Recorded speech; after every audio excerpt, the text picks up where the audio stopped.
Buonasera e ben ritrovati con il TG Flash di New Sicilia. Sono stati resi noti i dati del bollettino Covid in Sicilia anche per la giornata di oggi, 12 ottobre 2022, da parte del Ministero della Salute. I nuovi casi in totale sono 1595 ed inoltre nell'ultimo giorno si registra anche un nuovo deceduto. In Italia invece si sfiorano i 48.000 positivi con 69 morti e la regione della Lombardia che si conferma sempre al comando rispetto alle altre regioni.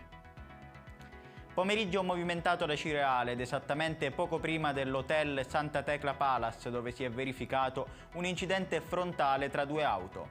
I mezzi coinvolti si sarebbero scontrati violentemente e nell'impatto sarebbero rimaste ferite due anziane e un ragazzo alla guida dell'altra vettura.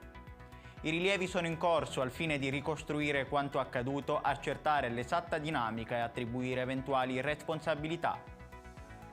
Per giorni durante la traversata del Mediterraneo hanno bevuto acqua di mare una bimba di 2 anni e la madre, arrivate a Lampedusa questa mattina insieme ad altri migranti, sono state trasportati negli soccorso negli ospedali di Cristina e al Civico di Palermo in gravi condizioni. La bimba è in coma ed è stata intubata, gravi anche le condizioni della madre. Allerta gialla su tutta la Sicilia per domani 13 ottobre 2022.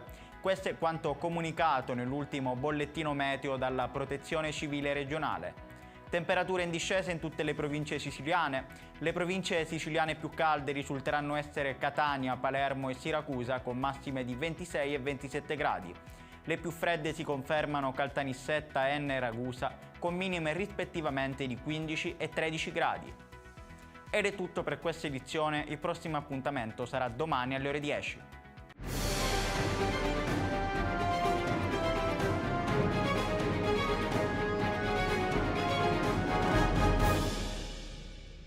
Procar, centro assistenza autorizzato BMW e Mini, adesso anche BMW Motorrad, via George Marshall 7, Mister Bianco, Catania.